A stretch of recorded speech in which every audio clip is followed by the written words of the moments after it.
Hello guys, welcome back to digital study. और आज देखो, कुछ लोग बोल रहे थे कि सर एयरफोर्स का एग्ज़ाम का डेट आ गया है, कि बोला जा रहा है ऐसा कि वो लोग प्रयास कर रहे हैं कि नवंबर के फर्स्ट वीक में एग्ज़ाम ले लें। ठीक है, ऐसा तो आपको नोटिफिकेशन मिल चुका है अब तक कि नवंबर के फर्स्ट वीक में 2020 का एग्ज़ाम ले लें। तो लगभग 50 दिन के आसपास आपके पास दिन है। तो गाइस 50 दिन में ऐसा क्या कर जाएं कि हमारा एयरफोर्स में सिलेक्शन हो जाए। ठीक है, ऐसी बात नहीं कि 50 दिन में ही बहुत कुछ कर सकते हैं या फिर हमने कुछ किया ही नहीं है। पहले से हमने बहुत कुछ किया है और 50 दिन के भी अंदर रुकेंगे नहीं, करते जाएंगे।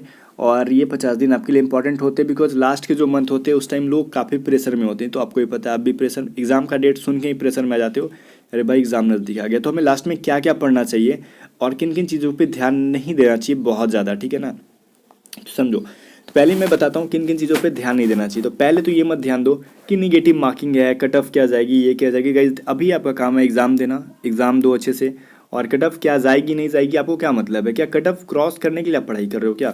मान लो कट ऑफ जाती है 23, मान लो, ऐसा मैं बोल रहा हूँ, ये तो कोई फिक्स वो नहीं है, मार्क्स नहीं है, इसको मान के बैठ मत जाना। मान लो 23 मैंने बोल दिया, रैंडम नंबर बोल दिया, ऐसे कुछ भी। ठीक है 23, तो क्या आप 23 नंबर पाने के लिए कर रहे हो? नहीं, आप सिलेक्शन लेने के लिए पढ़ रहे हो। तो गाइज कोशिश करो कि जितना ज़्यादा से ज़्यादा स्कोर करो। ठीक है, कट ऑफ की टेंशन छोड़ो। अब हम आते हैं मुद्दे पे। तो वो हमारा मुद्दा क्या है भाई?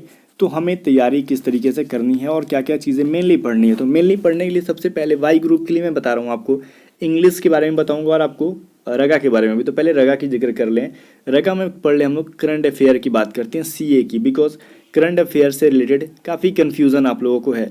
देखो करंट अफेयर के कन्फ्यूज़न पूछ रहे हो कि 2019 का भी पढ़ें या फिर सिर्फ 2020 का पढ़ें। गाइस देखो, ये दो चीज़ पे डिपेंड करता है। देखो क्वेश्चन अगर पहले सेट हुआ होगा तो 2019 का पूछेगा, और अब जो क्वेश्चन उसी टाइम अगर सेट हुआ होगा तो, लेकिन दोबारा से क्वेश्चन सेट किया जा रहा होगा तो उसमें 1920 दोनों का पूछा जाएगा।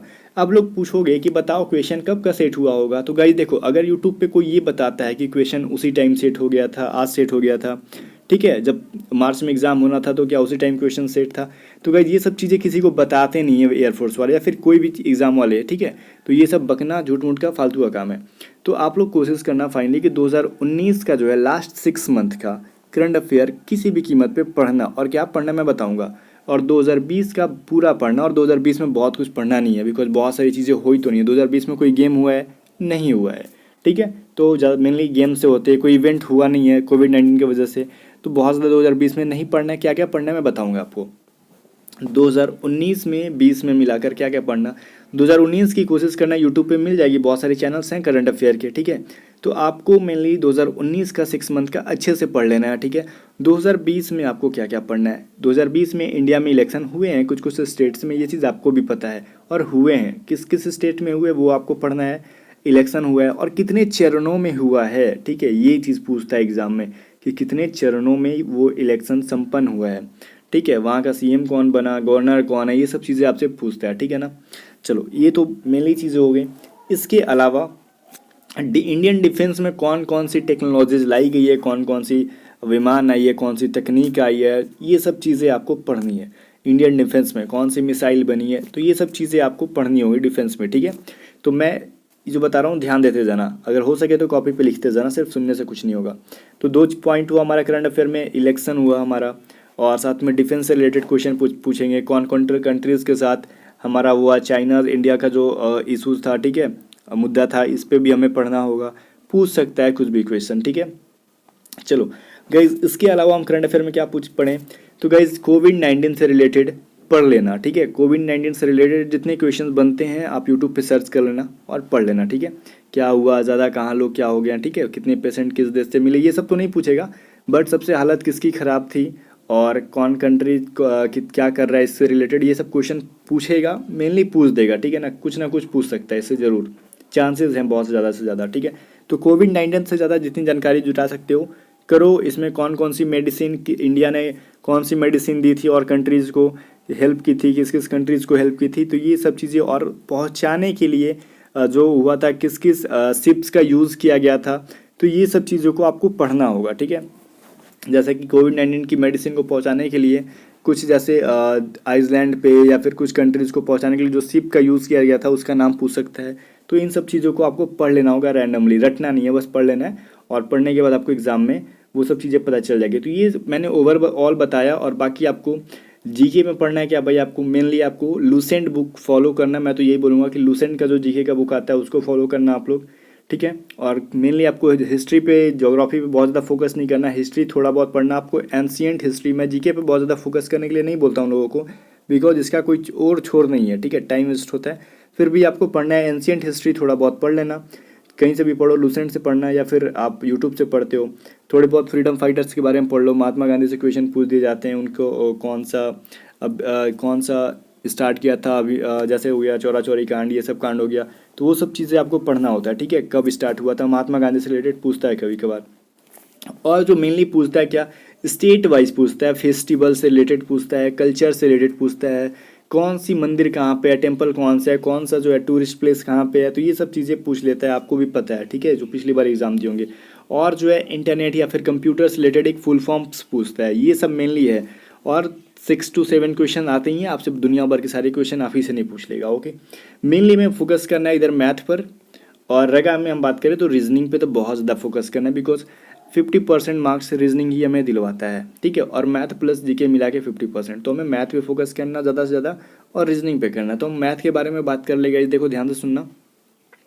सबसे पहले छोड़ो चैप्टर वाइज तो आपने बहुत पढ़ा होगा, लेकिन चैप्टर से हट के हम बात करें कि हम कैसे तैयारी करें कि मैथ में ज़्यादा से ज़्यादा स्कोर करें। गाइज देखो, एसएससी एमटीएस की जो प्रीवियस ईयर की बुक्स हैं, क्वेश्चन से आपको मार्केट में मिलेगी, जाओ लाओ एसएससी एमटीएस की, या फिर आप पीडीएफ से पढ़ने की आदत है तो ही एसएससी एमटीएस की पीडीएफ डाउनलोड करना पिछले 2 3 4 साल की, और डेली से डेली क्वेश्चन कोशिश करना कि 50 मैथ के क्वेश्चंस बनाओ खुद से प्रैक्टिस करो, और टाइम फिक्स कर लो 1.5 से 2 घंटे के बीच में, या फिर 1 से 2 घंटे के बीच में हम मैथ के कॉम्बाइंड क्वेश्चन करेंगे, ठीक है। जैसे मिक्सचर क्वेश्चन हुआ, मिक्सचर मतलब हर एक चैप्टर से मिले जुले, ये नहीं कि हम आज परसेंटेज बनाएंगे कल एवरेज बनाएंगे।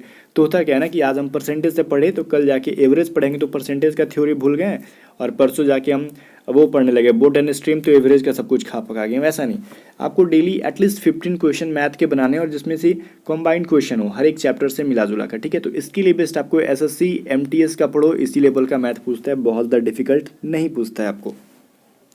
अगर फिर भी चैप्टर वाइज पूछना चाहोगे, देखो 7 से 8 क्वेश्चन आपको मैथ में पूछता है, जिसमें से क्या आपको सिंप्लीफिकेशन का एक अटपटा सा क्वेश्चन जरूर देगा।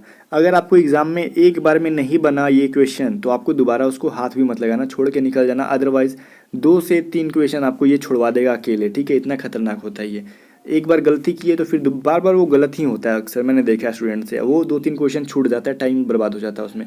तो सिंप्लीफिकेशन का एक क्वेश्चन अगर एक बार में नहीं बनता है तो चुपचाप छोड़ के आगे बढ़ना, अगले क्वेश्चन पे ध्यान देना। देखो गाइस, टाइम एंड वर्क से एक क्वेश्चन 100% पूछेगा, टाइम एंड डिस्टेंस, या फिर उसी में आपको ट्रेन बोलता है, ट्रेन पढ़ने के लिए मिल जाता है, टाइम एंड डिस्टेंस से ट्रेन इसी में मिक्स रहता है, तो इससे एक क्वेश्चन 110% हर बार पूछता है, ठीक है।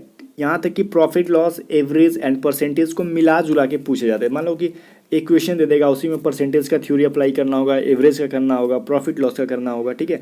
जैसे एक किताब को बेच रहे हैं, उसको प्रॉफिट भी हो गया, कितना % का हो गया, ऐसे पूछ देगा। तो बताओ उसमें 2 चैप्टर के थ्योरी लग गए। इसलिए मैं बोल रहा हूँ कोशिश करो कि कॉम्बाइंड मैथ के क्वेश्चन ज़्यादा से ज़्यादा बनाओ। थ्योरी रटने से, पढ़ने से, ट्रिक खोजने से बेहतर होगा कि डेली आप लोग 50 क्वेश्चन बनाओ, और टाइम कल 50 क्वेश्चन 2 घंटे में किया तो 2-3 दिन 2 घंटे में करो, फिर उस टाइम को कम करते जाओ कि आज हम 1.5 घंटे के अंदर 50 क्वेश्चन बनाएंगे, कल फिर हम 1 घंटा 15 मिनट के अंदर 50 क्वेश्चन बनाएंगे। वैसे टाइम को कम करो, स्पीड बढ़ेगा मैथ बनाने का। और मैं कभी भी ट्रिक से मैथ नहीं बनाता, मैं एग्जाम्स में हमेशा अपना बेसिक रूल अपनाता था, बट बहुत कम टाइम के अंदर बनाता था। वो सारी प्रैक्टिस के ऊपर डिपेंड करते, जितना ज़्यादा प्रैक्टिस करोगे वो बनेगा। प्रोबेबिलिटी बोल रहे थे तो देखो, कभी कभार किसी में पूछ देता है और किसी में नहीं भी पूछता है, ठीक है। पढ़ लेना अच्छी बात है, मैं पढ़ा दूंगा आपको प्रोबेबिलिटी। बाकी मैथ के सारे सिलेबस मैंने खत्म करा दिया है।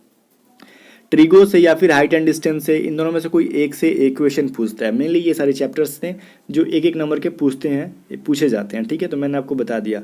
अब यहाँ पे रीजनिंग में क्या करें, तो कुछ नहीं करें, मैंने रीजनिंग की बहुत सारी वीडियोस दी हैं, आप उनको पहले देखो। अगर आप रीजनिंग से डर लगता है तो उसके बाद आपका डर भाग जाएगा। 1 सप्ताह लगातार मेरी प्लेलिस्ट को देखो, बनाओ।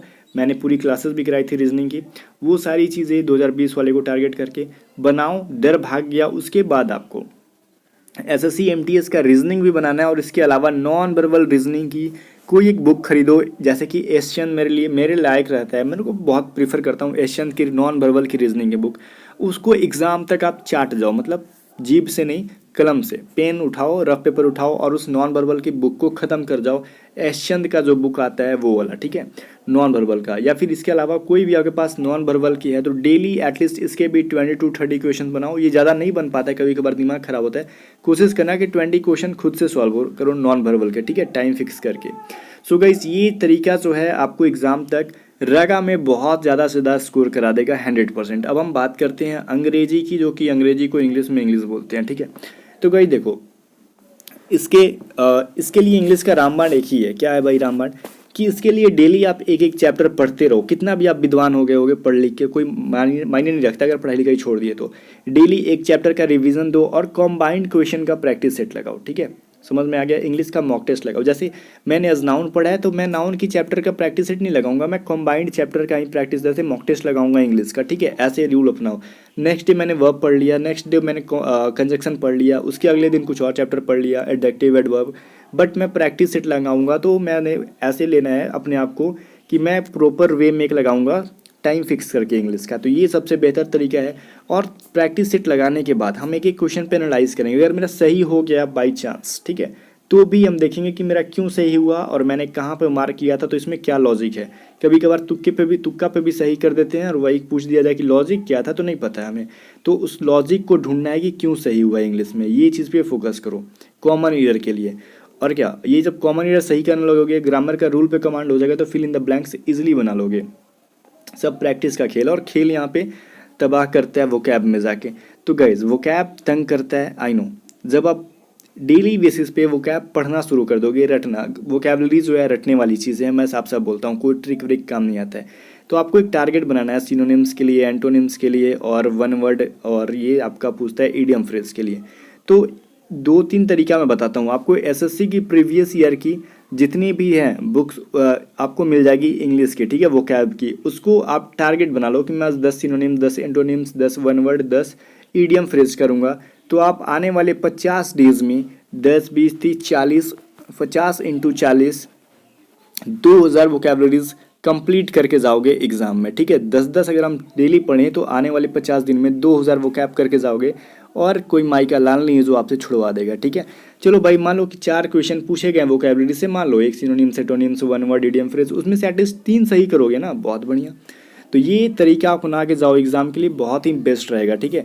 पैसेज, तो पैसेज मैं करा रहा हूँ ना, तो पैसेज मैं जो करा रहा हूँ उसको भी करो, और खुद से पैसेज बनाओ, और पैसेज बनाओ जहाँ पे अटकता है। तो गाइज अटका तो वहाँ पे रुकना नहीं है, पैसेज जहाँ पे अटक गया वहीं पे वोकैब डिक्शनरी से सर्च करो और लिखो, ठीक है, और फिर जाके उसको आगे पढ़ो, कंटिन्यू करो, ठीक है। और मैं जो पढ़ा रहा हूँ उसको डेली पैसेज को देखो, मैं मॉर्निंग में डेली एक पैसेज आपको दे दूंगा, उससे आपको आइडिया मिलेगा कि कैसे हिंदी करना है, क्वेश्चंस कैसे करने हैं, ठीक है। सो मुझे उम्मीद है कि आप समझ गए होंगे, और उम्मीद है कि आप 50 दिन तक लगातार बिना टाइम को वेस्ट किए अगर सिलेक्शन लेना है तो आप कंटिन्यू रहोगे और मेरी बातों को फॉलो करोगे, या फिर आपको जैसे अच्छा लगता है 50 दिन तक कंटिन्यू जरूर रहना, ठीक है। और कोई फिक्स टाइम मत फिक्स करना कि मैं इतने बजे ये काम को करूँगा, उससे पता है लॉस क्या जाता है। मैंने सेट कर लिया मैं सुबह 7 बजे मान लो पैसेज पढ़ूंगा, ठीक है, खुद से। तो हुआ क्या कि कभी मैं लेट हो गया तो उस पैसेज को मुझे मुड़ के देखने का मन नहीं करेगा। मैंने फिक्स किया कि मैं 9 बजे इंग्लिश की ग्रामर की चैप्टर पढ़ूंगा, कहीं गलती से 10 बज गया, छूट गया अगर, तो वो ग्रामर का चैप्टर पढ़ने का मन नहीं करेगा। तो सो गाइस टाइम मत फिक्स करो, बस एक रूटीन बनाओ कि ये काम मुझे आज करना है, उसके अकॉर्डिंग अपने कभी भी टाइम निकाल के करते रहो, अपना काम भी करते रहो, जो घर का है वो काम भी करते रहो, पढ़ाई वाला भी, ठीक है। ऐसे करके एक अच्छे स्टूडेंट्स की यही पहचान है, टाइम फिक्स करना बेवकूफ़ी होती है। अपने टाइम निकालो, जल्दी से टाइम निकालो कि आपके पास बहुत सारी टाइम है, पर करना क्या है, कहीं घूमना उमना तो है नहीं ज़्यादा। तो 50 डे फोकस करो, सिलेक्शन आपका हो के रहेगा, okay. So guys I hope कि आपको सारी बातें अच्छी लगी होगी, समझ में आई होगी, और आई होप कि फॉलो भी करोगे। सो एक काम करना, चैनल को सब्सक्राइब करना, बगल में घंटी के निशान पे प्रेस करना, और वीडियो को लाइक करके कमेंट करना आप करोगे फॉलो कि नहीं, दोस्तों के साथ वीडियो को शेयर कर देना, ओके। चलो गुड नाइट, बाय बाय।